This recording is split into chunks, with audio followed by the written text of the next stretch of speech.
उत्तर प्रदेश के जनपद बरेली में आज आंगनबाड़ी कर्मचारियों को सरकारी कर्मचारी घोषित करने की मांग को लेकर कलेक्ट्रेट पर आंगनबाड़ी की सैकड़ों महिलाएं अपनी मांग को लेकर एकत्रित हुई। जिला मुख्यालय पर शांतिपूर्वक अपनी मांग को रखते हुए आंगनबाड़ी कार्यकर्ताओं ने कहा, हमारी स्थिति दिन ब दिन कमजोर होती जा रही है, हम आर्थिक रूप से दयनीय स्थिति में जीवन जी रहे हैं। महिलाओं का कहना है कि श्री नरेंद्र मोदी के द्वारा हमें एक नाम दिया था, यशोदा मां। हमें नाम तो मिला परंतु सम्मान नहीं मिला। सरकार 3 बार मानदेय की घोषणा कर चुकी है, पर अभी तक एक बार भी हमें आज तक कोई मानदेय प्राप्त नहीं हुआ है। महिला कार्यकर्ताओं ने जल्द से जल्द मानदेय दिए जाने की मांग की। बरेली से ब्यूरो सईद सुल्तान के साथ संवाददाता निवास यादव की रिपोर्ट।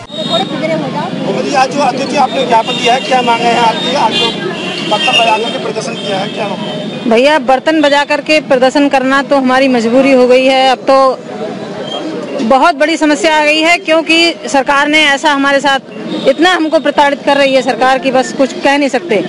ये जो नौबत आई आज कटोरा बजाने की, ये इसलिए आई है कि कोरोना काल में इतना अच्छा काम आंगनबाड़ियों ने किया और सारे कार्य आंगनबाड़ी कर रही है। BLO हो, जनगणना हो, विधवा सत्यापन हो, पोलियो हो, सेंटर का काम हो, मतलब जितने अन्य विभागों के संचारी रोग अभियान चल रहा है स्वास्थ्य विभाग का, उसमें भी आंगनबाड़ी, हर जगह आंगनबाड़ी। बिना आंगनबाड़ी के कोई कार्य पूरा नहीं हो रहा। आंगनबाड़ी को हर जगह घुसाया जा रहा है, लेकिन उसके लिए बढ़ोतरी के नाम पे कोई पैसा नहीं। 1500 की बढ़ोतरी 3 बार घोषणा कर चुकी सरकार, लेकिन आज तक कुछ भी नहीं, केवल धोखा और छलावा किया जा रहा है। इसकी वजह से अभी हमारी जो कुछ महिलाएं हैं जो विधवा हैं, तलाकशुदा हैं, उनके आगे कितनी बड़ी समस्या आ रही है कि 62 साल में उनको रिटायर कर दिया, बिना सूचना दिए, बिना कुछ बताए। अभी मेरी भूता ब्लॉक में 3 आंगनबाड़ियां रिटायर हुई हैं, उनसे जून तक कार्य कराया गया, जबकि उनका रिटायरमेंट मार्च में हो चुका था। जब उन्होंने वेतन के लिए पूछा, पासबुक लेके पहुंची तो कहा नहीं, आप तो रिटायर हो चुके। अरे जब रिटायर हो चुके तो क्यों कार्य करा रहे हैं हमसे भाई?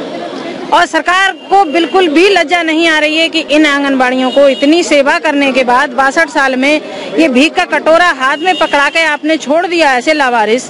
पूरी सेवा की, पूरा जीवन उन्होंने अपना आप को दे दिया। अब जब बीमारी की बारी आई और अब हमारे बैठ के खाने की बारी आई तो आपने ऐसे छोड़ दिया। अरे कम से कम उनको जीने लायक पेंशन दीजिए, वरना एक मुश्त धनराशि दीजिए, कुछ तो कीजिए। आंगनबाड़ी को सरकारी कर्मचारी का दर्जा दीजिए, क्योंकि सारे सरकारी काम आप करा रहे हैं। पहले आप कहते थे कि आंगनबाड़ी तो स्वैच्छिक कार्य करता है।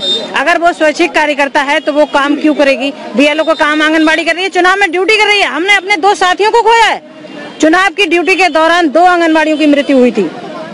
आप समझिए, उनके बच्चे अनाथ हो गए, एक विधवा थी और एक दोनों हस्बैंड वाइफ दोनों समाप्त हो गए। कोई सुविधा नहीं मिली उसके बाद? नहीं, अभी तक तो कोई सुविधा नहीं मिली उनको। जिनको दिक्कत का सामना उठाना पड़ रहा है बहुत ज्यादा भैया, 25% से ज्यादा आंगनबाड़ियां ऐसी हैं जिनको दिक्कत का सामना करना पड़ रहा है, क्योंकि ये जब भर्ती करते हैं तो विधवा और तलाकशुदा को रखते हैं, इसमें वरीयता देते हैं। अभी ये मेरी बहन है, अभी 15 दिन पहले इसके हस्बैंड खत्म हुए, ये कैसे अपने बच्चे पालेगी? 3-4 बच्चे हैं इसके पास, और छोटा लड़का 8 साल का, उसके बाद 12 साल का, ऐसे सब बच्चे हैं। कैसे ये बच्चे पालेगी? 5500 रुपए में हमारी मांग है कि हमको सरकारी कर्मचारी का दर्जा दीजिए, आप न्यूनतम वेतन दीजिए, फंड, पेंशन, जो भी सुविधाएं होती हैं सारी सुविधाओं से हमको लैस कीजिए।